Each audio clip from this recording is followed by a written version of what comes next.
Number one, Azane Kaka number one. Bonjour et bienvenue à tous. Avez-vous jamais rêvé de vous réveiller incroyablement riche? Si riche que vous pouvez vous permettre absolument n'importe quoi. Des voitures de luxe, des vêtements de marque, quelques immenses manoirs et même un jet privé et bien sûr la meilleure nourriture du monde. Eh bien, ça ne sera sûrement pas des cheeseburgers de McDonald's. Alors, découvrons quelle nourriture n'est disponible que pour les personnes les plus riches de la planète. Mais comme d'habitude, avant de nous lancer, voici la question du jour. Dans la mythologie nordique, qui est le dieu de la lumière et de la beauté? Répondez dans les commentaires et restez avec nous pour découvrir la bonne réponse. Et maintenant, à table.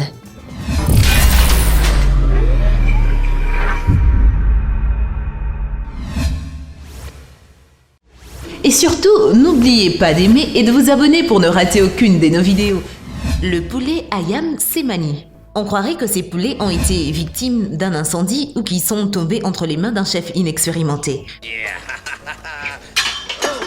Mais c'est en fait une race spéciale. Ayam Cemani est une race rare de poulets d'ornement d'Indonésie. Contrairement à la plupart des animaux et oiseaux à poils ou plumes noirs, cette race de poulet est noire non seulement à l'extérieur, mais aussi à l'intérieur, littéralement. Les os, les muscles et tous les organes internes de cet oiseau sont noirs. Seul le sang est rouge, bien qu'il soit beaucoup plus foncé que celui d'autres animaux, dû au gène dominant qui cause une hyperpigmentation. Ces poulets noirs ont été élevés en Indonésie et c'est là qu'on les trouve les plus souvent.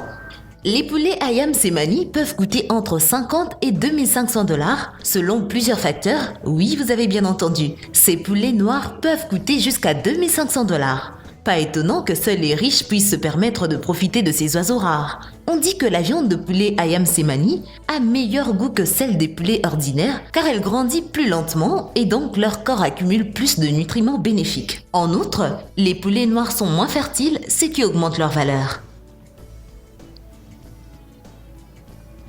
Le thon rouge de l'Atlantique. Bien que le thon rouge lui-même ne soit pas cher ou rare, nous avons décidé de l'ajouter à notre liste. Ce poisson est populaire pour la pêche sportive et en raison de la pêche commerciale, il est considéré comme vulnérable aujourd'hui. Mais ce n'est pas la raison pour laquelle nous voulons en parler. Le fait est que ce spécimen particulier pèse 278 kg. Il a été vendu à la vente aux enchères du Nouvel An de l'année dernière au marché principal du poisson à Tokyo. L'énorme poisson a été acheté par l'homme d'affaires Kiyoshi Kamura, spécialiste en sushi pour 3,1 milliards $. En raison de son prix, chaque portion de sushi faite avec ce thon géant coûte 40 fois plus cher qu'un plat similaire avec un poisson normal. Pour cette raison, seuls les gens les plus riches du Japon pouvaient se permettre de déguster le thon de la vente aux enchères. Cependant, Kimura estime que le prix élevé est justifié si le produit est de la plus haute qualité et à bon goût. L'homme d'affaires assiste à la vente aux enchères chaque année et cherche à obtenir le plus gros thon pour ses clients. La pastèque Densuke. Sérieux? Une pastèque chère? Oh mais attention, tout le monde ne peut pas se permettre d'acheter une pastèque japonaise Densuke. Ces pastèques sont cultivées exclusivement sur l'île d'Hokkaido et nulle part ailleurs dans le monde. Bien sûr, vous pouvez acheter les graines en ligne, mais vous ne pourrez pas faire pousser une pastèque Densuke appropriée avec le même goût. Selon les quelques personnes chanceuses qui ont essayé cette délicatesse coûteuse, la pastèque Densuke a un goût plus doux et les experts ont apparemment essayé différentes variétés de pastèques pour pouvoir sentir la différence. Cette pastèque est également célèbre pour sa peau dure et vert foncé qui lui donne un aspect noir. Le prix d'une de ces pastèques est en moyenne de 250 $, mais il est plus élevé. Les pastèques de qualité sont vendues aux enchères pour 1000 ou même 4500 $ exactement. Une pastèque Densuke très spéciale a été vendue une fois pour 6100 $, ce qui en fait la pastèque la plus chère jamais vendue au Japon et probablement dans le monde entier. Le champignon Matsutake. Matsutake, qui se traduit en japonais par champignon de pin, est un ingrédient particulièrement populaire dans les cuisines japonaises, chinoises et coréennes grâce à son arôme unique et à son goût raffiné. Les champignons de Matsutake se reproduisent facilement et sont simples à récolter, mais il faut d'abord les trouver. Et c'est là que les problèmes commencent. Le fait est que les champignons de Matsutake ne poussent que dans les forêts d'une certaine densité à des endroits particuliers et se cachent parmi les feuilles comme des vrais ninjas. De nombreux animaux aiment aussi les manger. C'est pourquoi ces champignons apparemment communs sont si incroyablement chers. De plus, leur nombre a considérablement diminué au cours de 50 dernières années en raison d'un parasite connu sous le nom de nématode de pin. Le prix de ces champignons japonais a donc explosé. La récolte annuelle de Matsutake au Japon ne dépasse pas actuellement 1000 tonnes par an et en début de saison, ce champignon peut coûter jusqu'à 1000 $ le kilo. Kopi Luwak. Les vrais connaisseurs de café Kopi Luwak savent que le goût du café change en fonction de la variété, de la torréfaction, de la méthode de moulure et parfois même du climat. Mais même les vrais amateurs de café ne sont parfois pas disposés à essayer le café Kopi Luwak. Kopi Luwak. Tout d'abord, à cause de son prix, c'est l'une des variétés de café les plus chères dans le monde avec un prix de détail de 700 $ le kilogramme. C'est beaucoup pour des grains de café. Mais même dans ce cas, tous les millionnaires ne sont pas prêts à essayer ce café. Et la raison en est la façon dont les grains sont traités. Le Kopi Luwak ou café civette est fait à partir de grains qui, après avoir été intégrés par un animal connu sous le nom de civette asiatique, sont récoltés dans ses excréments. Ce processus peut prendre jusqu'à 2 semaines. Ensuite, les grains sont récoltés, lavés et séchés au soleil. Ce processus naturel est bien sûr très coûteux, mais ne vous inquiétez pas en essayant d'imaginer comment le grain de café a voyagé dans le corps de l'animal avant de sortir.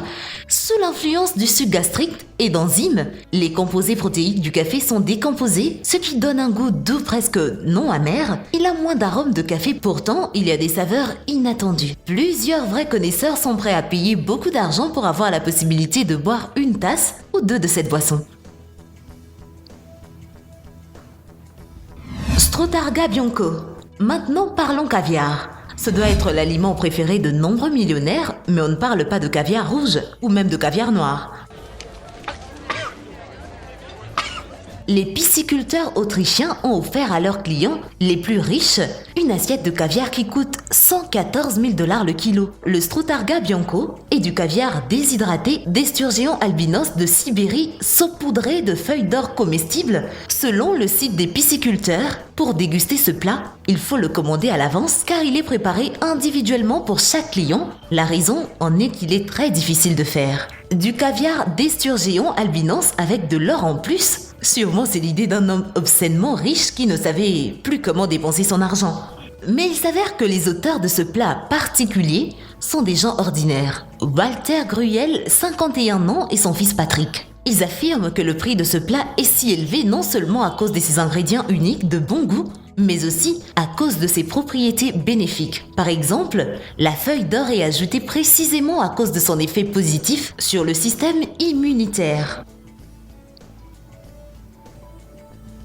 Le fromage d'ânesse. Nous sommes tous habitués au fromage ordinaire fabriqué à partir de lait de vache. Certains préfèrent le fromage de chèvre, d'autres apprécient le fromage fabriqué à partir du lait des brebis. Mais avez-vous entendu parler du fromage d'ânesse ? Pour être honnête, tout ce qui a trait aux ânes ne semble pas très appétissant. Cependant, ce fromage rare fait avec du lait d'ânesse est produit dans un seul endroit, dans la réserve naturelle de Slobodan-Šimek, et coûte plus de 1000 $ le kilo. Ce fromage est connu sous le nom de Pul et se compose de 60% de lait d'ânesse et de 40% de lait de chèvre. C'est le fromage le plus cher du monde, bien que son prix ne semble pas si élevé quand on sait qu'il faut jusqu'à 25 litres de lait d'ânesse pour produire 1 kg de fromage, étant donné que le lait d'ânesse contient peu de caséine, une protéine importante dans la production de fromage, et que ce lait lui-même n'est pas bon marché, vu qu'il coûte environ 70 $ le litre. Ces produits sont en général achetés par des personnes intolérantes au lactose et par des amateurs de nourriture qui ont beaucoup d'argent et qui veulent prendre soin de leur santé. Ils disent que le lait d'ânesse, comme son fromage, peut servir de remède à diverses maladies, notamment l'asthme et la bronchite. Bonnette de noirmoutier. Ce type de pomme de terre que seuls les millionnaires peuvent s'offrir est cultivé exclusivement sur l'île française de Noirmoutier. Cette variété, qui est apparue vers les années 1920 et 1930, était extrêmement fragile. Elle nécessitait une récolte manuelle sans les dures machines utilisées pour les autres cultures est donc rapidement devenu un produit extrêmement rare. Il y a plus de 550 hectares d'espace libre sur l'île de Noirmoutier qui pourraient être utilisés pour cultiver ces pommes de terre, mais seuls 5 hectares sont cultivés. Il n'est donc pas surprenant qu'à peine plus de 100 tonnes de ces pommes de terre soient récoltées par an. Les petits champs sont supposément fertilisés exclusivement avec des algues et tout le travail est fait à la main. De plus, la période de vente est assez courte. Les pommes de terre sont vendues au cours de 10 jours après avoir été récoltées, sinon elles peuvent perdre leur saveur particulière. Cependant, il semble que ce soit juste une rumeur pour booster le prix. En 1996, 5 kg de ces pommes de terre ont été vendues aux enchères pour 2400 $. Aujourd'hui, ces pommes de terre sont beaucoup moins chères, mais sont toujours considérées comme un produit de luxe. Et voilà, c'est tout pour aujourd'hui. Avant de nous quitter, la réponse à la question du jour, c'est Baldur. Eh bien, merci d'avoir suivi cette vidéo et surtout, n'oubliez pas d'aimer et de vous abonner pour ne rater aucune de nos vidéos. Quant à moi, je vous dis bye bye.